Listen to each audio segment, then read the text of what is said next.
నమస్తే. Prime nine ప్రేక్షకులందరికీ కూడా నమస్కారం అండి. ఇవాళ ప్రత్యేకత ఏంటంటే వరల్డ్ రెనౌండ్ ఒక స్వామీజీని మనం ఇవాళ కలుస్తున్నాము. ఆయనతో కలిసి ఆయన ప్రయాణం గురించి తర్వాత తదివర చాలా విషయాలు ఆయన అడిగి తెలుసుకుందాము.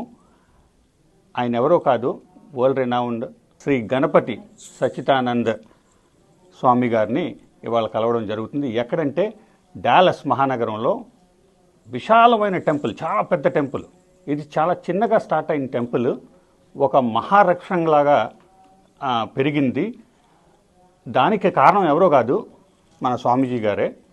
ఆయనే అడిగి తెలుసుకున్నాం అసలు ఇది ఎలా పెద్దగా ఎలా ఎదిగింది, అసలు ఎలా స్టార్ట్ అయ్యింది ఏంటి, ఇంకా చాలా విషయాలు ఆయన్ని డైరెక్ట్గా అడిగి తెలుసుకుందాం. రైట్, నమస్కారం శ్రీ గణపతి సచ్చిదానంద స్వామీజీ. నమస్కారం అండి. మీ పేరు చెప్పాలంటేనే నాకు చిన్న వైబ్రేషన్స్ వస్తున్నాయి. ఐ థింక్ ఆ పవర్ అలాగ ఉన్నట్టుంది. సో కొద్దిగా వైబ్రేట్ అయినా కొద్దిగా కంగారు పడినా మీరు ఏమనుకోకండి, క్షమించాలి నన్ను.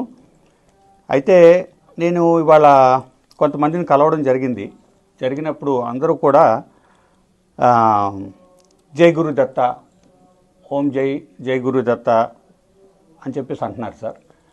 అంటే దాని మీనింగ్ ఏంటండి? ఇక్కడ జై గురుదత్త, శ్రీ గురుదత్త అన్నప్పుడు ఆది గురువు అయినటువంటి కృతయుగంలో అవతారం తీసుకున్నటువంటి స్వామిని గురుదత్త అంటున్నాం. దత్తుడు అంటే బ్రహ్మ విష్ణు మహేశ్వరులు కలయిక అత్రి అనసూయకు అవతరించినటువంటి స్వామి. అజ్ఞానంలో కొట్టుకొని పోతున్నటువంటి ఈ జనాన్ని ఉద్ధరించటానికి గురువు అనేటువంటిది కావాలని గురుతత్వాన్ని ప్రారంభించినటువంటి అత్రేయుడు. ఆ అత్రేయుడు అనసూయకు పుట్టినటువంటి వాడే దత్తాత్రేయుడు. అటువంటి దత్తాత్రేయుడు అంటే బ్రహ్మ విష్ణు మహేశ్వరులు ముగ్గురు చేరుకొని ఈ అవతారాన్ని మనకు ప్రసాదించారు. అటువంటి అవతారమే గురుదత్తుడు. దాన్నే జయ గురుదత్త, శ్రీ గురుదత్త అంటున్నాం. సార్ థ్యాంక్ యూ అండి. సార్ అయితే మీరు you are definitely not a normal human being, right? అంటే ఇన్ ద సెన్స్ మీరు ఒక రియలైజ్డ్ మ్యాన్ అని అనొచ్చా సార్? రియలైజ్డ్ పుట్టిన తర్వాత ఎవరైనా సద్గురు యొక్క కృపతో కలిగినటువంటి వారికి, అనుభవంతో కలిగినటువంటి వాళ్ళకి, విద్యాభ్యాసంతో కలిగినటువంటి వాళ్ళని రియలైజ్ మ్యాన్ అని అనవచ్చు. తపస్సుతో కలిగినట్టు పుట్టుకతోనూ వచ్చింది కాబట్టి నేను ఎప్పుడు రియలైజ్ అయినానో తెలీదు, ఎప్పుడు నేను పుట్టానో తెలీదు. అందుకని అది నేను గిట్టడం అనేది నా భావనలో రాలేదు. కాబట్టి పుడుతూ ఉండగానే ఇటువంటి అద్భుతాన్ని నేను మనసులోనే చూసుకున్నాను. కాబట్టి రెండవది తల్లిదండ్రులు కూడా అదే లైన్లో ఉన్నారు కాబట్టి, అదే ఒక దత్తభక్తులు కాబట్టి వాళ్ళందరూ కూడా తాత ముత్తాతల నుంచి కూడా వచ్చినటువంటిది. మా ముత్తాత గారు కూడా, వారు కూడా సన్యాసినే. అటువంటి యోగంలో కలిగినటువంటి ఒక కుటుంబం అది. అటువంటి కుటుంబంలో పుట్టినప్పటి నుంచే ఇది ఉంది కాబట్టి రియలైజ్డ్ అని చెప్పడానికి వీల్లేదు. అందుకని అదే స్వామి ప్రసాదించినటువంటి పుట్టుకతో వచ్చినటువంటి వాడి లీలను అందరికీ పంచిపెడుతున్నాను. సార్ చాలా సంతోషం అండి. అయితే మీరు ఇప్పుడే అన్నారు కదా, మీ ముత్తాతలు అందరూ కూడా మీ ఫ్యామిలీయే ఆ ట్రీ నుంచి వచ్చింది అని అన్నారు కదా. కానీ మీకు you have become a world renowned person. ఇక్కడ కాదు అక్కడ కాదు, అన్ని చోట్ల మీకు మీ గురించి తెలిసిన వాళ్ళు ఉన్నారు. కానీ వాళ్ళ గురించి అంతలాగా తెలిసిందంటారా? అసలు అలా జరగడానికి కారణం ఏంటి సార్? అంటే you have been totally different now. జన్మాంతరంగా ఉండినటువంటి ఒక కనెక్షన్ కూడా చెప్పవచ్చు సార్. దాన్ని చూస్తూనే వాళ్ళకి అది కలిగి మళ్ళీ నా దగ్గరికి రావడం కూడా జరుగుతుంటుంది. ఇది ఎవరికి పునర్జన్మం అనేటువంటి నమ్మకం ఎవరికి ఉందో వాళ్ళకి మాత్రమే అర్థమవుతుంది, కానీ మిగతా వాళ్ళకి అర్థం కాదు. ఆ కుటుంబాలకే అర్థమవుతాయి. అది స్వామీజీని చూస్తూ ఉండగానే సర్వస్వం అర్పణ చేసుకొని వాళ్ళ యొక్క మార్గదర్శనం కావాలని వాళ్ళు సమాజంలో ఉండటం కానీ, వాళ్ళకు రుగ్మతలు వచ్చినప్పుడు చెప్పుకోవటం కానీ, ఇటువంటి ఒక ఫీలింగ్ వాళ్ళకు ఆ కుటుంబంలో కలిగింది అంటే నేనేదో మహిమ చూపించి వాళ్ళని దగ్గరికి తీశాననేది లేనే లేదు. ఇప్పుడు కొత్త వాళ్ళు ఎప్పుడు చూసినప్పటికి కూడా అట్రాక్షన్ అయిపోయి మొత్తం స్వామీజీనే వాళ్ళకి అనుభవం కలుగుతుంది, ఆత్మలో అనుభవం కలుగుతుంది. అటువంటి జన్మాంతర కర్మ ఉంది కాబట్టి జన్మంలో నన్ను అనుసరించారు వాళ్ళు, ఎప్పుడో వాళ్ళకే తెలియదు. అటువంటి తెలియనటువంటి ఒక భావన వాళ్ళకు కలుగుతుంది. చూస్తూ ఉండగానే వాళ్ళకి ఆ భావన కలుగుతుంది. రెండు, ఏదీ లేనటువంటి వాళ్ళకు కూడా జరిగినటువంటి చిన్న చిన్న అనుభవాలతో కూడా స్వామీజీని ఒక స్నేహితుడిగా, ఒక అడ్వైజర్గా, ఆ విధంగా ఒక తాతలాగా, ఒక తండ్రిలాగా, తల్లిలాగా చూసేటువంటి ఒక పద్ధతి కూడా వాళ్ళు కరుణతో, చాలా కరుణతో మాట్లాడిస్తారు. కాబట్టి స్వామీజీ పంచుకుంటాను కాబట్టి వాళ్ళ కష్టాన్ని పంచుకొని వాళ్ళతో ఏడుస్తాను, వాళ్ళ సంతోషాన్ని పంచుకొని వాళ్ళతో నవ్వుతాను. సో ఇటువంటి కుటుంబ కలయిక అనేటువంటిది ఎక్కువ ఉంది కాబట్టి కేవలం హిందువులే కాకోకుండా యూరోపియన్స్ కానీ, అమెరికన్స్ కానీ, తెల్లవాళ్ళు కానీ, నల్లవాళ్ళు కానీ, కెరేబియన్ కంట్రీస్కి వెళితే అందరూ వాళ్ళే మొత్తం స్వామీజీతో సంబంధాన్ని కల్పించుకుంటున్నారు. గురువు అని తీసుకోవటం, వాళ్ళు అమ్మ అని తీసుకోవటము, రెండవది వాళ్ళకు ఒక అడ్వైజర్గా తీసుకోవటం, ఈ విధంగా వాళ్ళకి ఏర్పడిందంటే ఇది దైవశక్తి, దైవలీల, ఇది ఒక దత్తుడు యొక్క లీల అని చెప్పవచ్చు. సార్ అయితే ఇది ఇండియాలో అనుకోండి, అంతా ఇండియా మోస్ట్లీ హిందూయిజం ఎక్కువ ప్రామినెంట్ కదా సార్ అది. అయితే మీరు ఇతర దేశాల్లో కూడా దీన్ని విస్తరిస్తున్నారు, మీ యొక్క పీఠాన్ని కానివ్వండి, లేకపోతే మీ యొక్క ఆర్గనైజేషన్ని కానివ్వండి, మీరు చేస్తున్నారు కదా సార్. అక్కడి నుంచి, ఇండియా నుంచి వేరే దేశాల్లో కూడా దీన్ని విస్తరిస్తే ఏమి వస్తుంది అంటే what would be the benefit for the people sir? ఎందుకు అలాగా చేయాలనిపించింది? ఎందుకు అట్లా నాకు చేయాలనిపించలేదు సార్, వాడి యొక్క సంకల్పం, వాడి యొక్క ఆజ్ఞ అయింది కాబట్టి వస్తున్నాను అంతే. రెండోది, మన ఇండియా నుంచి వచ్చినటువంటి వాళ్ళు ఏదో పోగొట్టుకున్నారు, ఏదో వృత్తి కోసం రావటం, లేక ఏదో ఒక వాళ్ళ యొక్క సంసారం తాపత్రయాల కోసం రావటం, లేక వాళ్ళు చదువుకున్నటువంటి చదువులకి తగు మర్యాద అనే దృష్టితో రావటం, వాళ్ళ పిల్లలు బాగా ఉంటారనే దృష్టితో, ఇక ఎక్కువ కష్టపడకూడదు అనే దృష్టితో రావటం, ఇట్లా జరిగింది. సో వాళ్ళు పోగొట్టుకున్నారు. ఇండియాలో ఉన్నటువంటి గురుతత్వాన్ని, ఆధ్యాత్మికతత్వాన్ని పోగొట్టుకున్నారు ఎంతోమంది. ఆ స్వామీజీని చూస్తూనే ఇండియా వచ్చినట్టుగా వాళ్ళకి ఆ భావన అనిపిస్తుంది. రెండవది, నేను వాళ్ళలో కలిసిపోతాను, వాళ్ళ ఇంట్లో కలిసిపోవటం కాదు, వాళ్ళ మనస్సుల్లో కలిసిపోతాను చూస్తూ ఉండగానే. సో కాబట్టి ఇది మళ్ళీ రాలేరు అక్కడికి, వీసా ప్రాబ్లమ్స్తోనో లేక డబ్బు ప్రాబ్లమ్స్తోనో మాటికి రాలేరు వాళ్ళు. కాబట్టి ఇక్కడే ఒక ఆధ్యాత్మ నిలయాన్ని వాళ్ళకు ఏర్పాటు చేస్తే బాగుంటుంది అని నేను యోచన చేసే లోపలే వాళ్ళే చేసేస్తున్నారు అన్ని చోట్ల. లేక నేను వెళ్ళి చందాలు వసూలు చేసి, లేక పెద్ద వాళ్ళు మిలియనర్స్ని పట్టుకొని, లేక పెద్ద డాక్టర్స్ని పట్టుకొని మీరంతా ఇవ్వండి, కట్టండి. అందరూ మిడిల్ క్లాస్ పీపులే అన్ని చోట్ల. స్వామీజీ భక్తులు అందరూ మిడిల్ క్లాస్ వాళ్ళే, అందరూ పనిచేస్తూ ఉండేటువంటి వాళ్ళే ఉన్నారు అందరూ కూడా. దీంట్లో ఎవరు ఒక మిలియనర్, ట్రిలియనర్ ఎవరు కూడా కనపడలేదు, ఎవరు కూడా లేరు కూడా అని చెప్పచ్చు. ఉండినా కూడా వాళ్ళకి ఆ బుద్ధి పుట్టదు, చేసేటువంటి బుద్ధి కూడా పుట్టదు. ఒకవేళ పుట్టినా కూడా నేను వాళ్ళను ఆహ్వానించను, ఎందుకంటే ఇది కష్టపడినటువంటి వాళ్ళే చేయాలనే ఒక దృష్టితో. ఎవరో ఒకరు గుడి కట్టి వెళ్ళిపోతే మిగతా వాళ్ళకి ఆ శ్రద్ధ ఉండదు. మనమే ఇన్వాల్వ్ అయిపోతే, అయ్యో నేను కూడా దాంట్లో ఇచ్చుకున్నాను, నేను కూడా చేయాలా, నేను కూడా దీపం పెట్టాలా, నా గుడి అది, నా పిల్లలకి అది ట్రైనింగు అనేటువంటిది, మన సంప్రదాయం తెలియాలా అనే దృష్టితో వాళ్ళకు అభిమానం పుడుతుంది. సో పబ్లిక్ మెంబర్షిప్ అది, అంటే ఒక గ్రూప్ లేదు. సో ఇప్పుడు ఇక్కడ ప్రేక్షకులకు చెప్పాలి అంటే మీరు అంటుంది ఏంటంటే జస్ట్ మిలీనియర్ అయ్యి నీ దగ్గర డబ్బు ఉండి నువ్వు తీసుకొచ్చి డబ్బు ఇచ్చేస్తే సరిపోదు, నువ్వు ఫిజికల్లీ ఇక్కడ ఉండాలి, నీ కార్యక్రమం, నీ శ్రమ ఉండాలి ఈ పీఠంలో అని చెప్పి నీ ఇన్వాల్వ్మెంట్ కావాలని అంటున్నారు. జస్ట్ డబ్బు ఇన్వాల్వ్మెంట్ అయితే మీరు అగ్రీ కావాలని అంటారు, అదేనా? Very good sir, okay, thank you sir. అయితే ఇంకో క్వశ్చన్ అండి, ఇప్పుడు ఇక్కడ జనాలు అనుకోవడం ఏంటంటే మీరు ఇక్కడికి వచ్చి ఈ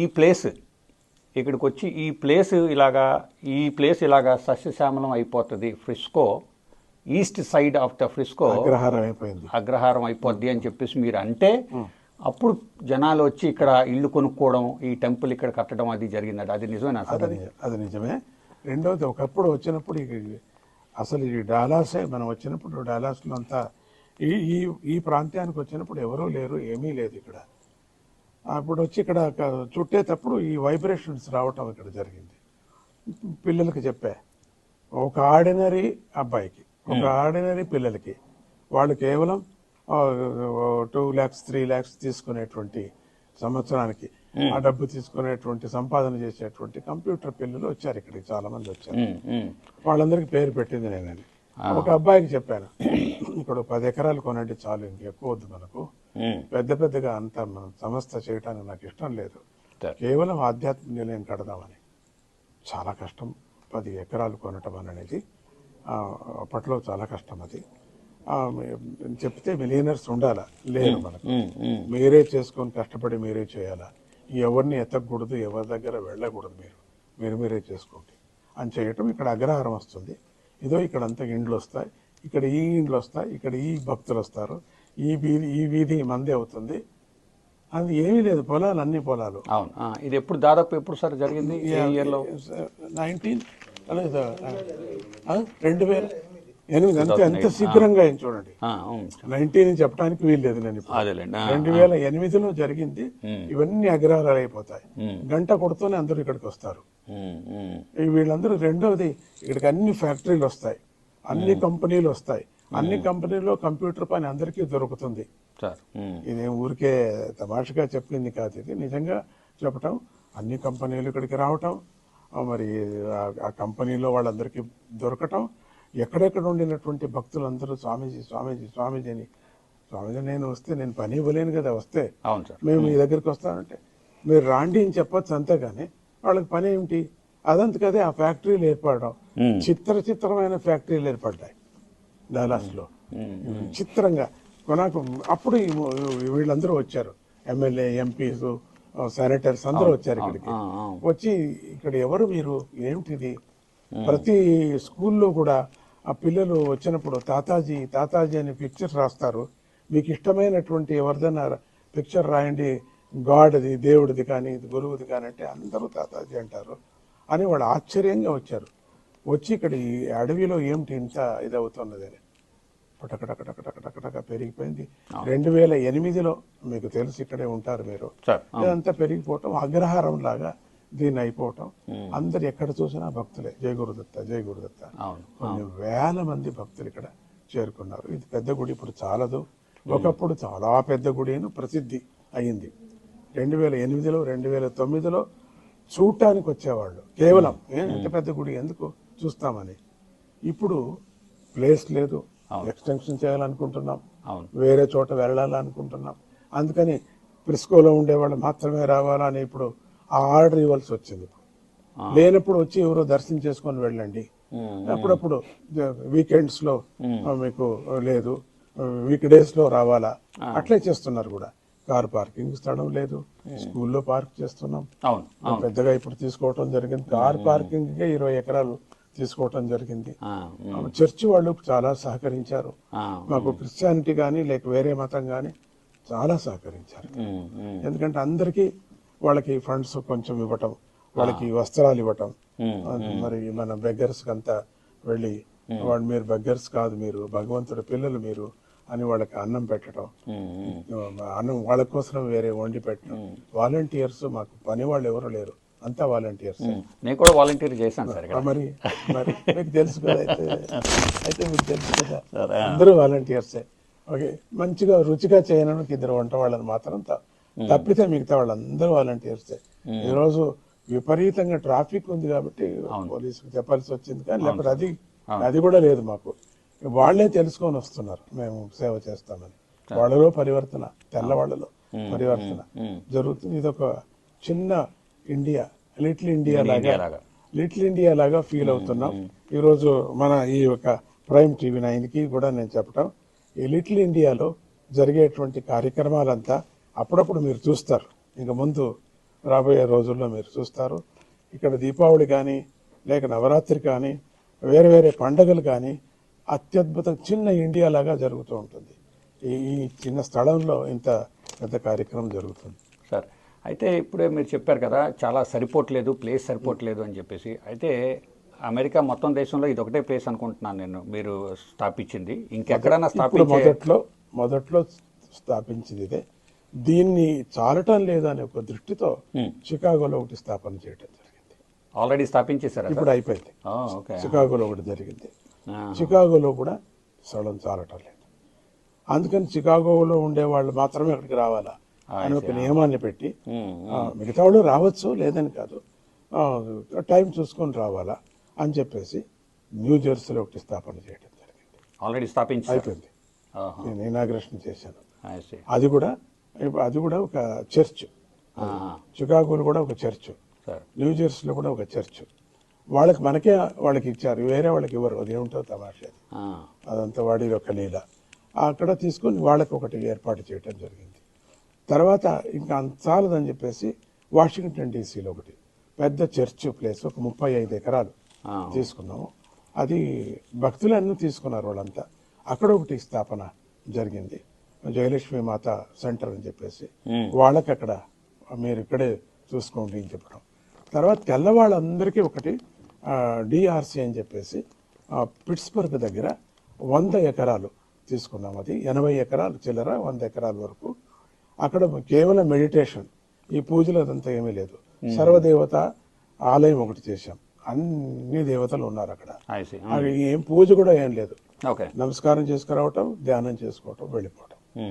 తెల్లవాళ్ళదే అంతా, మేనేజ్మెంట్ వాళ్ళదే, వాళ్ళే ఉన్నారు అక్కడ. వాళ్ళే ఆ మెడిటేషన్ మాత్రం మన వాళ్ళు కూడా చేరుతూ ఉంటారు అక్కడ అప్పుడప్పుడు. అక్కడ ఒకటి చేయటం జరిగింది. ఇది కాక బే ఏరియాలో ఒకటి చేయాలని చెప్పేసి ఇక్కడ ప్రయత్నిస్తున్నారు. బే ఏరియా నెక్స్ట్ అదే క్వశ్చన్, అన్ని ప్రదేశాలు కవర్ చేశారు. బే ఏరియా పెద్ద పెద్ద కాన్సర్ట్స్, ఇది హీలింగ్ కాన్సర్ట్ చేయటం ఒక పద్ధతి స్వామీజీ. ఈ చిన్న చిన్న హాల్స్ చాలు. ఇప్పుడు మొన్న కార్నెగీ హాల్లో మొన్న చేశాం. దానికి మా ఈ 9/11 అయింది కదా, దాంట్లో వెళ్ళినటువంటి ఆత్మలకు, అట్లనే ఈ కరోనా కోవిడ్ వచ్చిన వాళ్ళ అనాథలకు వెళ్ళిన వాళ్ళందరికీ కూడా ఒక ఆత్మశాంతి రాగసాగర అనే పెట్టాము. 400 మంది డాక్టర్స్ వచ్చారు తెల్లవాళ్ళు. అంతమంది వచ్చారు.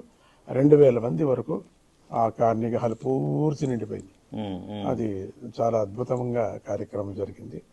ఇక్కడ ఈ ప్రసిద్ధి అయినటువంటి హాల్స్ ఎక్కడెక్కడ ఉన్నాయో ఈ అమెరికాలో అన్ని హాల్స్ లోనూ చేయటం జరిగింది. ఇంకేది మిగలలేదు. మాది ఈవెంట్స్, పెద్ద ఈవెంట్స్ జరగాలంటే అలిన్ సెంటర్ అని తీసుకుంటున్నాం. ఇక్కడ అలిన్ సెంటర్ అక్కడ 2 మాటలు కార్యక్రమం జరిగింది. 3వ పరి మీద అది చాలలేదు. అది ఇప్పుడు అలిన్ సెంటర్ చాలటం 40,000 మంది చేరుతున్నారు. అది చాలటం లేదు కాబట్టి ఇప్పుడు చికాగోలో ఉండేటువంటి ఒక పెద్ద సెంటర్, ఆ సెంటర్ పేరు నాకు తెలియదు, నవ్ అరీనా, దాంట్లో తీసుకుంటున్నాం. అక్కడ గురు పూర్ణిమ కాన్సెప్ట్, భగవద్గీత అనేది ఒకటి చాలా తీవ్రంగా ప్రచారం చేస్తున్నాము. అందరికీ భగవద్గీత మెమోరైజ్డ్ పీపుల్, పిల్లలు 4 సంవత్సరాలు 3.5 సంవత్సరాల నుంచి 90 ఏళ్ళు కూడా నా శిష్యులు ఉన్నారు. అంటే విద్యార్థులు, శిష్యులు అంటే విద్యార్థులు. 3.5 సంవత్సరం నుంచి 90 ఏళ్ళు మెమోరైజ్ చేస్తున్నారు. భగవద్గీత క్రాంతిలాగా మేము అన్ని చోట్ల, యూరోప్లో కానీ, మలేషియాలో కానీ, దుబాయ్, తుర్క దేశాల్లో కానీ వాళ్ళు సహకరిస్తున్నారు. వాళ్ళు కూడా అంటే మిడిల్ ఈస్ట్ లో ఇబ్బంది ఏం కట్టలేదు. అక్కడ ఒక ఆలయం కడుతున్నాం. మిడిల్ ఈస్ట్ లో కూడా అవును, అక్కడ 5-6 మాటలు చాలా పెద్ద కార్యక్రమం చేశాం. 2 మాటలు అయిందండి. దుబాయ్ ఒక, తర్వాత అబుదాబిలో ఇండియన్ హై కమిషన్ అక్కడ కూడా చేశాం.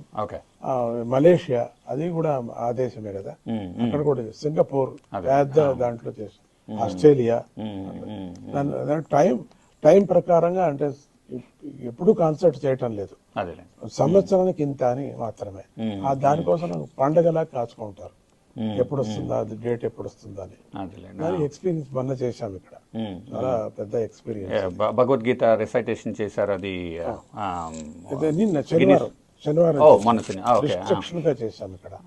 అది ఎవరికి కావాలనో ఎవరు హీల్ కావాలో వాళ్ళకి మాత్రమే చేయడం ప్రత్యక్షంగా జరుగుతుంది అక్కడ. అవి 2 కాళ్ళు లేవు ఒకరికి, లేచి నిల్చున్నాడు అయిన తర్వాత మంగళం. అందరూ ఆశ్చర్యపడ్డారు. 2 కాళ్ళు ఉపద్రష్ట ప్రశాంత్ ఉపద్రష్ట. 2 కాళ్ళు చాలా ఆయన పేరు.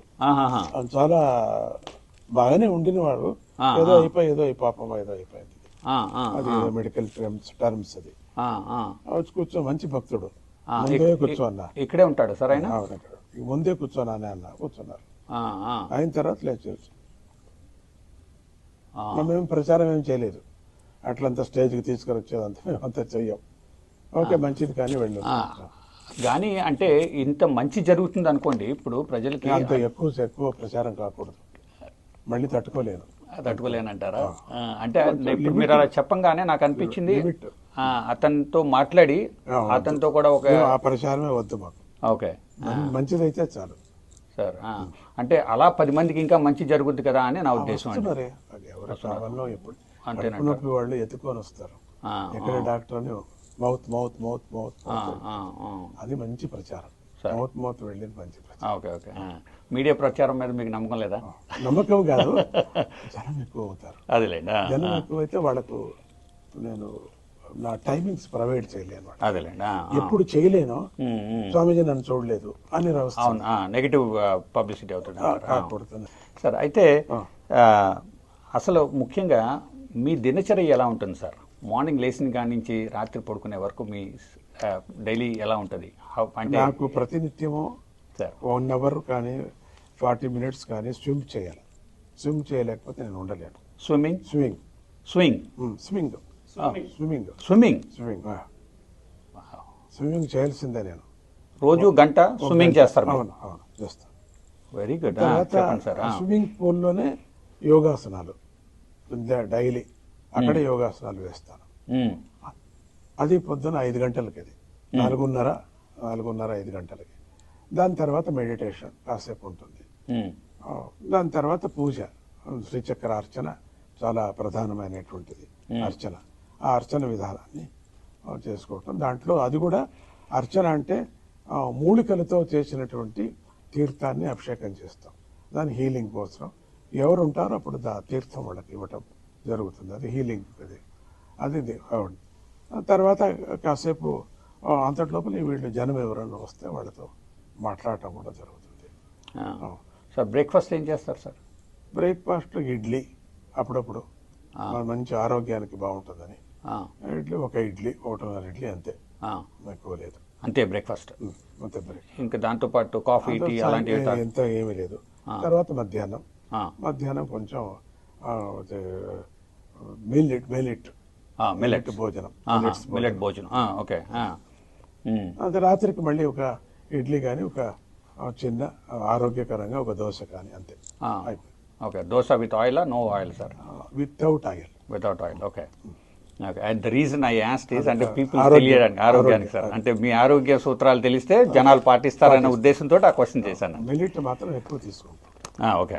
మిల్లెట్ మరి కూరగాయలు ఎక్కువ తీసుకోవటం. ఆయిల్ ఫుడ్ ఎక్కువ ముట్టను.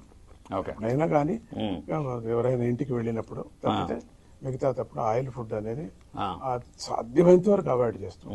అంటే ఇదే పద్ధతి మీరు ఏ ఊరు వెళ్ళినా కూడా ఫాలో అవుతారండి? మన జతలో వంట వాళ్ళు ఉంటారు, ఉంటారు. మీతో పాటు ఉంటారు వంట వాళ్ళు. Okay okay. So same swimming, yoga, meditation, yoga. ఇప్పుడు ఎక్కడెక్కడ స్విమ్మింగ్ పూల్స్ ఉన్నాయో మన ఇండియాలో, మన భక్తుల ఇంట్లో ఉంటుంది, వెళ్ళి చేస్తాను అక్కడ.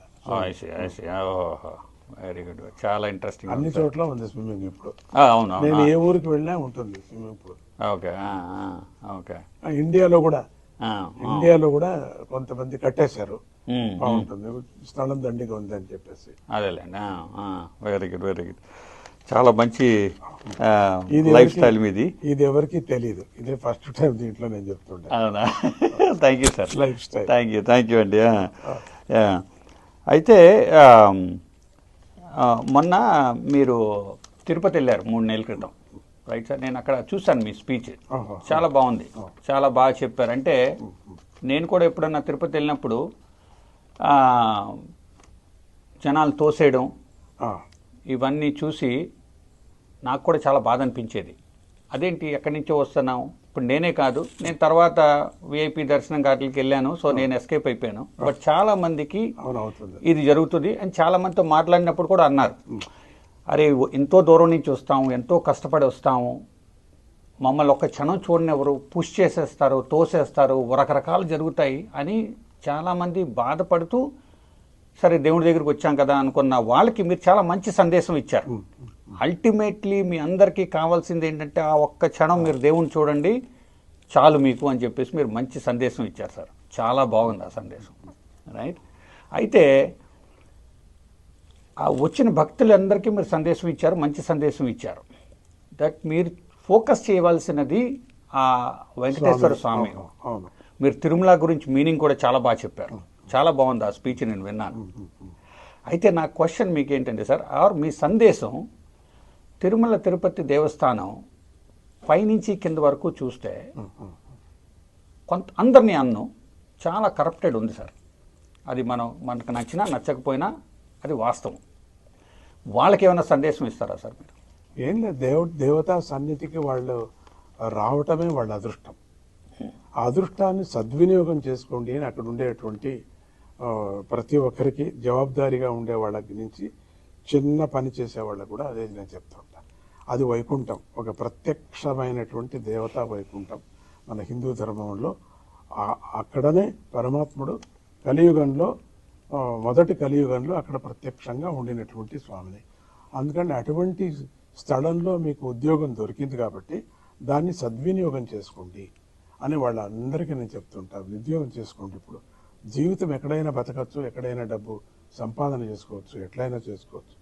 దేవతా సన్నిధిలో ఉండి మీరు మంచి బుద్ధిని, మంచి క్రమాన్ని మీరు అనుసరించి చేయండి. వచ్చినటువంటి భక్తులందరినీ కూడా వాళ్ళు భక్తి భావంతో వస్తున్నారు కాబట్టి వాళ్ళను ప్రేమగా చూసి ఒక సెకండ్ అయినా ప్రేమతో చూడండి. కాసేపు చూడండి చూడండి పర్వాలేదు చూడండి అని చెప్పినా నువ్వు తోసేసినా పర్వాలేదు, మంచి మాటలతో అయిపోయింది జరగండి జరగండి అనే బదులు అదే వినపడుతుంది. గోవిందా గోవిందా గోవిందా అని పోయి వీళ్ళకి జరగండి జరగండి వినపడుతుంది. అక్కడికి వెళుతూనే మనకు అది వినపడకూడదు. గోవిందా గోవిందా గోవిందా అని అంటూ మ్యాన్ హ్యాండిల్ చేయకూడదు సార్, పుష్ చేయకూడదు అంటారు. మీరు కూడా ఒప్పుకుంటున్నారు పుష్ చేయకూడదని? ఎల్లారు ఉంటే ఎక్కడైనా ఉంటే చేయకూడదు, ముట్టకూడదు. అదేమవుతుంది, అందరూ వైరాగ్యంతో రారు కదా, అందరికీ దేవతా భక్తి ఉండదు. వాళ్ళు పుష్ చేసినా కూడా మా ఒళ్ళు మరిచిపోయి స్వామిని చూసేటువంటి భక్తి ఇంకా కలగలేదు వాళ్ళకి. కొంతమంది కలుగుతుంది, 100 మందిలో 50 మందికి కలుగుతుంది, 50 మందికి కలగదు. వాళ్ళు పుష్ చేసిన వాళ్ళని చూస్తారు, సో అక్కడ కోపాన్ని ప్రదర్శన చేస్తారు.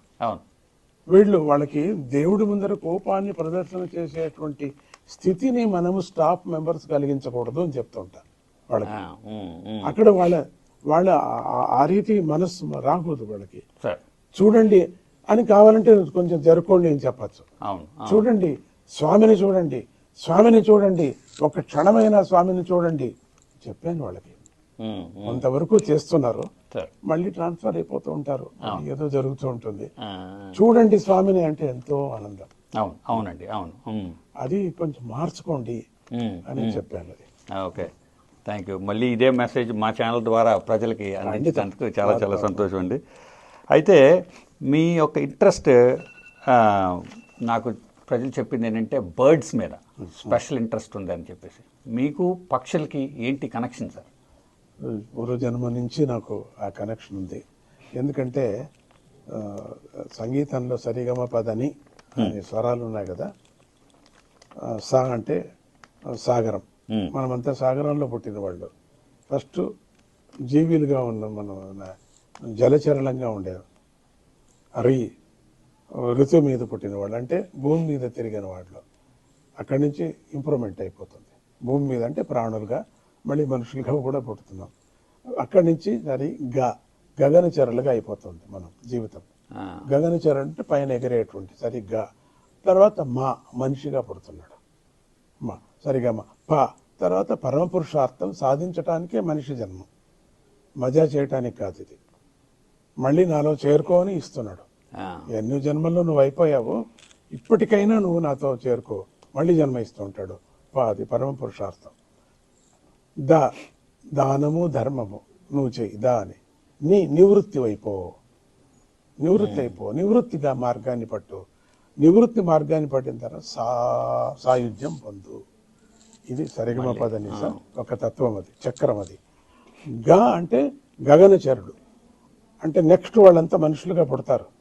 సో ఈ పక్షులకి నా ఉద్దేశం ఏంటంటే, మనం సరిగా పక్షుల్ని మనం చూసుకుంటే నెక్స్ట్ మన స్నేహితులుగా పుడతారు, మనలో పుడతారు వాళ్ళు. మన మీద అభిమానం వాళ్ళకు ఉంటుంది. దాన్ని కొట్టి చంపి తినటం కాదు, లేక దాన్ని బంధించటం కాదు. దానికి ఏదైనా అయితే దాన్ని మనం దానికి శుశ్రూష చేసి వైద్యం ఇచ్చి దానికి ఆహారం పెడితే నెక్స్ట్ కదా మనిషి అయిపోతాడు. అయితే మీరు పక్షుల్లో చంపడం కాదు అని చెప్పేసి అన్నారు. కోడి కూడా వస్తుందా సార్ పక్షులు? దాంట్లో వస్తుంది, అవును, కోడి కూడా వస్తుంది. ఓకే, వాళ్ళ ఇష్టం, మనం ఏం చేయలేము దాన్ని. ఓకే, అది తెలుసుకునే వాళ్ళు చాలా మంది అవాయిడ్ చేస్తున్నారు, చాలా మంది చేస్తున్నారు. సార్ మరి ఇదే సూత్రం, ఇదే ప్రిన్సిపల్ యానిమల్స్ కూడా వర్తిస్తుందా సార్? అనిమల్స్ దానికి సెన్స్ లేదు కదా. ఓకే, వాళ్ళకి దానికి మనకు సెన్స్ ఉంది కదా. మనకు సెన్స్ ఉండే వాళ్ళు చంపుతున్నాం కదా. వాళ్ళకి అది మే అంటుంది. ఇప్పుడు మే అంటే అర్థం ఏమిటి? అమ్మా అని. అంటే ప్రాణాన్ని రక్షించుకునేది ఏది జీవం ఉంది, ప్రాణం రక్షించుకోవటానికి అమ్మ అంటుందో దాన్ని చంపకూడదు అన్నట్టు. నన్ను ప్రాణంతో నన్ను తీసుకోండి మీరు, నేను అభివృద్ధి అవుతాను అనేటువంటిది ఈ యొక్క ధాన్యాలు పడిపోతాయి, చచ్చిపోతాయి, ఇంకేం చచ్చిపోతాయి. అప్పుడు మనం తిన్నప్పుడు మనలో సెల్స్ మన జీవాత్మగా మారి అవి ఉత్తమ గతికి వెళుతున్నది. అది మనల్ని జీవం రక్షించటానికి ఉండేదే ఈ యొక్క ధాన్యాలు, ద్విదళ ధాన్యాలు కానీ ఏకదళ ధాన్యాలు కానీ పండు కానీ ఇవన్నీ కూడా మనం రక్షించటానికి ఉండేది. అట్లనే ప్రాణిని చంపినవాడు ఇంకొక ప్రాణిని పుట్టించేటువంటి శక్తి ఉండాలి. ఇట్లా అంటూనే డమ్ అయిపోతుంది, ఇట్లా అంటూనే డమ్ అయిపోయిన వాళ్ళంతా పుట్టే తట్టుకుంటే డమ్ అనిపించచ్చు. ఇది నా తత్వం అది సార్. అయితే నాకు ఒక బేసిక్ క్వశ్చన్ వచ్చింది సార్. ఇప్పుడు మీరు ఈ సంపడం అన్నారు కదా సార్, అయితే దుర్గమ్మ తల్లికి బలి ఇస్తుంటారు సార్. దానికి తంత్ర శాస్త్రంలో ఎప్పుడో రాసినటువంటి, అది ఎప్పుడో చేసినటువంటి, అది కంటిన్యూస్గా చేస్తున్నారు. అది నేను ఇప్పుడు గయానాకి వెళ్ళా, అప్పుడు 78లో పెద్ద గుడి, విపరీతమైన బలి, పశువు అది అన్నీ ఇచ్చేవాళ్ళు. స్వామీజీని చూసి అక్కడ కాన్సర్ట్ చూసి ఒక మినిస్టర్ ఇంట్లో ఉన్నాను నేను. అక్కడ నన్ను వచ్చి పిలిచారు, మీరు మా గుడికి రావాల్సిందే, పునఃప్రతిష్ఠ మేము చేస్తున్నాం, రావాల్సిందే. మీరు బలి అంతా ఆఫ్ చేసేస్తే నేను వస్తాను, లేకపోతే రావాలి. అప్పుడు ఒక మీటింగ్ పెట్టుకున్నారు వాళ్ళు. ఎప్పటి నుంచో సంప్రదాయం ఉండేటువంటిది వాళ్ళు, లేదు స్వామీజీనే కావాలి మాకు అని ఆపేశారు. ఎక్కడ అన్నారు? ఏ లొకేషన్ అన్నారు? గయానా. అది ఎక్కడ సార్? అది ఫ్రెంచ్ గయానా అని చెప్పేసి, west south America. Okay, French Guyana. ఆపేశారు వాళ్ళు. ఆ గుడికి వెళ్ళి దాన్ని ప్రతిష్ఠ చేసి వచ్చాను. ఇప్పుడు చాలా బాగున్నారు. దాని బదులు ఈ వడలు వేయటం కారణం ఏంటంటే, వడ తింటేనే చాలు మాంసం తిన్నట్టుగా అవుతుంది. అమ్మవారికి అదే నైవేద్యం పెట్టండి అని చెప్పాను, అది పెడతారు. మన కూరగాయలో దండిగా శక్తి వచ్చేటువంటి దండిగా ఉన్నాయి. అందుకని తన్నుకొని అమ్మ అనే దాన్ని చంపద్దండి అని అంటాడు. అమ్మ అంటుంది. అది మనమే పెంచినటువంటి పప్పి అని పెంచిన దాన్ని, మేకను పప్పి అని పెంచుతాం, దాన్ని లోన్ పట్టుకుంటాం, పక్కన పండు పెట్టుకుంటాం, ఇట్లా వేస్తాం. తినేస్తే దయ అంతే. నేను చెప్తాను, తినుకోండి మీరు, దానికి నేను అభ్యంతరమే లేదు. సంప్రదాయం ఉంది కాబట్టి కోడి తినకూడదని నేను చెప్పను, కానీ ఆ కరుణ చూడండి అంటున్నా, కరుణ పెంచుకోండి అంటున్నా. ఒకసారి ఆలోచించండి అంటున్నారు మీరు. బిఫోర్ యూ డూ దట్ ఒకసారి ఆలోచించండి, కరుణతో ఆలోచించండి అంటున్నారు. Very good. ఓకే సార్, అయితే చిన్న స్విచ్ టు ద క్వశ్చన్స్. మీ యొక్క కొన్ని సమావేశాల్లో చూశాను నేను, ఫిల్మ్ స్టార్స్ కూడా ఉంటున్నారు. ఫిల్మ్ స్టార్స్ ఎందుకు ఉంటున్నారు సార్ అందులో? వాళ్ళు మనుషులే కదా, వాళ్ళకు గురుతత్వం కావాలి కదా. వాళ్ళందరినీ ఎక్కువ నేను పట్టించుకోను. వాళ్ళు వస్తున్నారు మీ దగ్గరికి, చాలా వరకు వాళ్ళు నా మాట వింటారు, నా భజన వింటారు. భజన బేబీ అని ఇప్పుడు ఒక క్రాంతిలాగా చేస్తున్నాం పిల్లలకి, చిన్న పిల్లలకి. పెట్టేది పడుకోరు పిల్లలు, అట్లా అయిపోతున్నది. అది కూడా వాళ్ళకు కూడా కావాలి కదా. అంతే. అంత మాత్రమే, వాళ్ళతో నేను ఇంకా సంపర్కం అనేది లేదు, అంత మాత్రమే వాళ్ళతో. ఓకే, వాళ్ళు కూడా శిష్యులే కదా. అదేలేండి. తప్పులేదు అంటే వాళ్ళు ఎందుకు వస్తున్నారు, ఏదైనా లేదు, రీజన్ లేదు, వాళ్ళకి ఆధ్యాత్మికంగా కావాలి కదా. అందుకనే వస్తున్నారు. Okay, next level question sir. నేను మొన్న చూశాను 2 years ago మీరు మన చీఫ్ మినిస్టర్ని కూడా కలిశారు, జగన్ గారిని కూడా కలిశారు. ఆయన మిమ్మల్ని వచ్చి కలిశారు. సారీ, మళ్ళీ రీఫ్రేస్ చేస్తాను క్వశ్చన్. ఆయన మిమ్మల్ని వచ్చి కలిశారు. అక్కడ ఏం సంభాషణ జరిగింది సార్? మామూలుగా ఆశీర్వాదం కావాలన్నారు. ఓకే, ఆశీర్వాదం కావాలా మాకు, నెక్స్ట్ ఈ ప్రపంచం నన్ను తీసుకొచ్చింది దేవుడు, ఎట్లనో వచ్చాను. ఎందుకంటే వాళ్ళ నాన్న నాకు చాలా భక్తుడు, అందుకని నేను కూడా నాన్నలాగా వచ్చాను మీ దగ్గరికి. ఆశీర్వాదం నాన్న, మంచిగా పనిచేయి, జాగ్రత్తగా ఉండు, జనానికి కావాల్సిందంతా చేసి పెట్టు నువ్వు అని చెప్పి, బీద వాళ్ళని చూడు నువ్వు అని చెప్పాను. అంతే, ఇదే కలిసింది. చేశారు, మన అర్చకులకు అంతా చాలా మేలు చేశారు. అవునా? ఓకే, అర్చకులకు చేశారు. కుటుంబ పూజ ఉండవచ్చు అని కూడా అని చెప్పారు. ఇవన్నీ చాలా వరకు చేశారు. బీదలకు చాలా వరకు చేశారు, చేస్తున్నారు, చేయని అటువంటి వాళ్ళు. కానీ దేశం పెద్దది కాబట్టి, ఆకాశానికి పందిలు వేయలేము కాబట్టి, ఎప్పటికీ కూడా జనాన్ని మెచ్చటానికి జనార్దుడి చేత కూడా కాదు కాబట్టి, ఎవరి చేత కూడా కాదు. ఇంకొకరు వచ్చినా అంతే, ఇంకొకరు వచ్చినా అంతే. దీన్ని అతృప్తి అనేది ఎప్పటికీ జనంలో ఉంటుంది. తృప్తి అనేది లేదు జనానికి. సార్, చంద్రబాబు నాయుడు గారు ఎప్పుడైనా వచ్చారా సార్ మిమ్మల్ని? వచ్చారు, ఆయన కూడా వచ్చి మిమ్మల్ని అదే ఆశ్రమానికి వచ్చారు, కలిసి. సిన్స్ మనం ఈ చిన్న పొలిటికల్ టచ్ ఇచ్చాం కాబట్టి ఇంకొక క్వశ్చన్ సార్. మన మోడీ గారు అంటే మీ అభిప్రాయం ఏంటి సార్? ఆయన కూడా వచ్చారు, మోదీ గారు వచ్చారు. ఆయన చుట్టుముట్టు ఆయన బంధువులు, ఆయన ఏది లేదు, ఆయనకి ఏమీ అక్కర్లేదు. ఒక యోగిలాగా పనిచేశారు, చేస్తున్నారు. దేశం పెద్దది కాబట్టి మనం ప్రతి మూలలో ఉండే ప్రాణికి కూడా మనం అన్నం పెట్టలేము కాబట్టి పరమాత్ముడే పెట్టేది. మోదీ రాని వాళ్ళ నాన్న అని వాళ్ళు ఎవరు, వాళ్ళు కప్పకు వెళ్ళి రాయి కింద ఉండే కప్పకు వాళ్ళు ఏం పెట్టరు, పరమాత్ముడు పెడుతున్నాడు. కానీ వాళ్ళు కరెక్ట్ సమయానికి అందుతుందా లేదా అని చూసుకుంటే కూడా చాలు. వాళ్ళు ఏది గవర్నమెంట్లో చేస్తున్నారో అన్ని చోట్ల, అన్ని అధికారులు కానీ మిగతా వాళ్ళు కానీ అన్ని చోట్ల ఆహారం అందుతుందా లేదా అని చూసుకుంటే చాలు. అటువంటి అభిప్రాయం ఆయనకు ఉంది కాబట్టి మంచిది. అయితే మీరు ఇంత పెద్ద సంస్థ ఏర్పాటు చేస్తున్నారు, చాలా కార్యక్రమాలు చేస్తున్నారు. ఇది ఐ థింక్ ఇప్పుడు చాలా గ్రో అయిపోయింది, రైట్? మీకంటూ అంటే మీరే చెప్పిన విషయమే, అందరూ చెప్పే విషయమే కూడా ఏంటి అంటే ఫిజికల్ ఎగ్జిస్టెన్స్ ఎప్పటికోకప్పుడుకి ఫిజికల్ బాడీ వెళ్ళిపోవాలి, రైట్ సార్? అయితే అది ఎప్పుడో అందరికీ జరుగుద్ది, రైట్ సార్? సో ఇప్పుడు మిమ్మల్ని చూసుకొని ఈ సంస్థ అంతా రన్ అవుతుంది. మీ యాబ్సెన్స్లో మీ సక్సెసర్ ఎవరినన్నా మీరు ఎంచారా? అప్పుడే అయిపోయింది, సక్సెసర్ పెట్టేశారు, ఉన్నారు. సక్సెసర్ని ట్రైనింగ్ ఇచ్చి ఆయనకి చిన్నప్పటి నుంచి అక్కడే పెంచుకొని ట్రైనింగ్ ఇచ్చి అంత సిద్ధంగా ఉన్నారు. ఆయన కూడా స్వామీజీలాగే మాట్లాడతారు, మంచిగా వాగ్మి, మంచి పండితుడు. పేరు అడగొచ్చా సార్? దత్త విజయానంద తీర్థ. ఆయన బేస్డ్ అవుట్ ఆఫ్ ఎక్కడండి? ఆయన అక్కడ మైసూర్లోనే ఉంటారు. మైసూర్లోనే ఉంటారు. లేనప్పుడు అక్కడక్కడ పంపిస్తూ ఉంటాను. Okay, okay, very good, very good. So ఈ సమయాన్ని దృష్టిలో పెట్టుకుని నా దగ్గర ఇంకా చాలా క్వశ్చన్స్ ఉన్నాయి, మంచి మంచి క్వశ్చన్స్. మనం మళ్ళీ కలుస్తాం సార్. చాలా చాలా సంతోషం అండి. నాకు మా ఈ ప్రైమ్9 టీవీ ఛానల్కి సమయం ఇచ్చినందుకు మీరు, మీ సంస్థ విజయ్ కూడా సహకరించాడు. నేను 2-3 సార్లు ఫోన్ చేశాను, నేను ఇబ్బంది పెట్టాను, బట్ సహకరించాడు. చాలా చాలా సంతోషం అండి.